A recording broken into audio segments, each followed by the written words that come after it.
Hi everyone, here's my classroom management PowerPoint.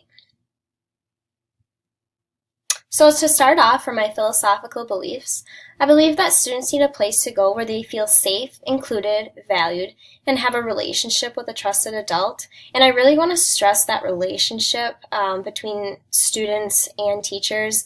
I really think that that is something that is so important, especially to me, is to have those relationships with not just some of my students, but with all of them. Students need to have structure in their day and an established routine with guidelines and expectations. Every student needs to be an active participant in learning. So with this one, I think it's really crucial that students are not just sitting there and listening to you talk. Especially if depending on what you're teaching, you can have students engaged in the lesson. For example, if you're teaching math, by giving them manipulatives to work with, or whether it be giving them guided notes and they're filling in answers to whatever it is you may be teaching. Just so students are not sitting there, and that they're being an active participant. Every student deserves an equal amount of instruction, guidance, and help, so they have the opportunity to grow as an intellectual. So this one, I really believe that some students obviously are above others in terms of intellectual ability, but I still believe that every student deserves that individual time and instruction with the teacher, and they need the opportunity to grow just as much as the other students who may be struggling a bit more deserve to grow. Um, so instruction and learning needs to be relevant to students. This one, if students aren't learning something that they think is useful or relates to them, they're not going to be engaged and they're not going to care as much. So having having lessons that are relevant to students is really important. And students need timely feedback to improve their learning and skills. They need to know how to collaborate and cooperate with their peers. The classroom is a community that is formed through an interdependence of one another. So with my future classroom, I really want to stress that community-like environment, and for the students to know that we all depend on one another to reach our goals, whether it's class goals or whether it's individual goals. And having that respect for one another, and just having that community-like environment to make it feel more like a home. And then I really believe in promoting lifelong learning. So I want my students to continue to grow as individuals, and I want to teach them things that they're going to use for the rest of their lives. So how will rules be developed? Students will have an opportunity to make a list of 5 classroom rules that everyone agrees upon. They will then sign it, and it will be hung in the room to refer back to at any time. So my students will start they will start in small groups, and then these small groups will come up with as many rules as they see fit. And then we will come together as a class and write those rules on the board, and then we're going to vote on the top 5 that we see fit for our classroom. And then obviously there'll be certain rules that are established by me, the teacher, and that all the students are required to follow. No matter what. There's no ifs, ands, or buts about these. They need to be respectful. They need to be responsible and be safe, and listen to all school staff. And this encompasses every single adult in the building, whether it may be teachers, principals, administrators, cooks, janitors, counselors, therapists, paraprofessionals, aides. They need to respect them and treat them just as they would the teacher or the principal or any other adult. Rewards and incentives for recognition, displaying student work, on bulletin boards, using certificates for perfect attendance or doing a nice deed, positive phone calls home, having a student of the week and really just focusing on that student, and getting an inside look at their own life. Privileges, choosing a read-aloud book, taking the teddy bear home for the weekend. This is something that I did in kindergarten, where we got a teddy bear and then we got to take it home for the weekend and we got the teddy bear if we did a nice deed, and then we got to write about what we did with the teddy bear, how it made us feel to be able to take it home. And then lastly, 5 minutes of extra recess. For activities, fill the marble jar. So this would be something that the class as a whole would do, and if they do so many nice deeds, they get so many marbles, or if they had a really good day, they would get marbles to fill their jar, and then they would earn something fun to do, like a read-in, or maybe watch a movie, whatever it may be. A free homework night, and then being appointed a special helper. And then for tangible rewards, students will get paid with fake money every week for doing their classroom jobs. And for every $100 they earn, they will be able to put their name in a raffle that will happen every Friday before they leave. So this is something that I had seen, and it was done in my practicum experience, and it works really well, and students get really excited when they get to be paid for what they're doing. And, their classroom jobs could be wiping down the bulletin boards, or counting the communication envelopes on a Monday morning. Handling misbehavior. I'm going to have a system set up for handling misbehavior in my classroom that includes a series of steps if the undesirable behavior continues. So the first offense, I would talk to the student privately, take them to the side so you're not doing it in front of everyone else.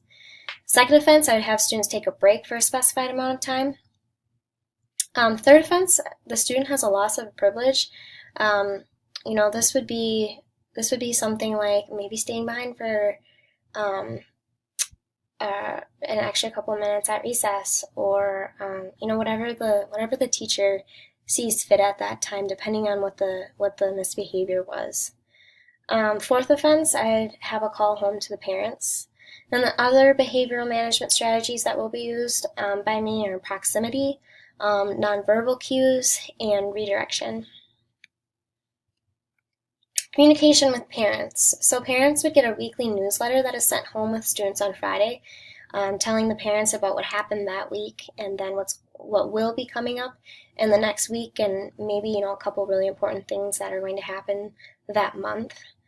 I would invite the parents into the classroom. I think parent involvement is extremely important, and I'll take it whenever I can get it. I'll have a closed Facebook page that parents can be a part of if they choose to be. If they choose not to be, that's kind of where the newsletter would come in, so they would still get the information regardless. It would just kind of be a different way to stay connected with the teacher and with your student's class. I will contact the parents regularly and within reason about a student's behavioral problem before scheduling a conference. And then lastly, I'll offer several times for parents to meet with me before and after school. Having that availability for parents is crucial. Social skills and routines for the first day.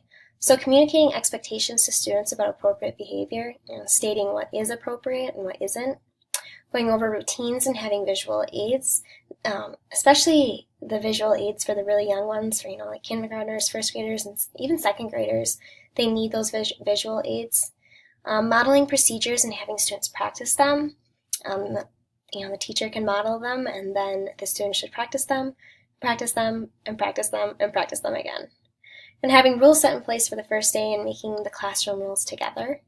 Discussing consequences and sharing the system of tracking student behavior. So the students should know if they misbehave, what is the system for that set in place, what's going to happen, so they're not wondering what's going to happen, and you're not waiting for that behavior to happen before you can tell them. Giving a tour of the classroom and where things can be found, and setting boundaries. There are places in the classroom that teachers may not want students to be in. This could be closet space, storage space, whatever it may be. And having those icebreakers and greetings is especially important for students, because there may be new students in your class that have never been at this school before, or there may be students who are shy, or it's important for everyone to have these on the first day. Student misbehavior, where will students go? So depending on what the behavior is, I would have students go and sit at their desk and take a break. I would have an area for students who need help calming down in the back of the room. or in the corner of the room. And in this spot, I would have stress balls, comfy or soft seating, calming music, coloring pages, and then even like the foam or the moon sand that you've seen kids play with, just very calming, soothing things for students to do that, just really they need to decompress and kind of collect themselves before they return to the group. And then if a student needs a change of scenery, another classroom could be used, perhaps another teacher's classroom, counselor's office, or therapist's office. Obviously, this would have to be set in place before. I wouldn't just send students to another room and just expect someone else to take care of it. I would talk to these people before. And then as a very last resort, depending on what the misbehavior is, I would send them to the principal's office. But again, very last resort, and I would really want to solve the problems myself before putting it on the principal.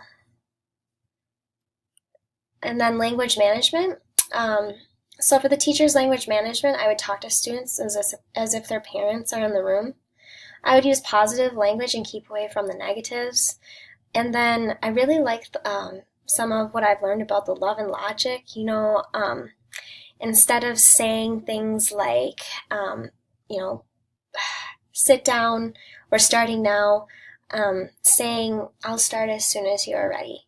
I really like that. I really like, obviously, the language part of it, and you're really sticking away from those negative, all that negative language, which students hear a lot of, and I think it's important for teachers to be those positive role models. And then lastly, creating that inclusive classroom environment.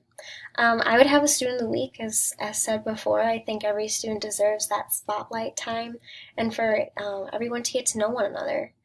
Again, I would invite parents into the classroom to teach about culturally relevant content that they would know more about than me,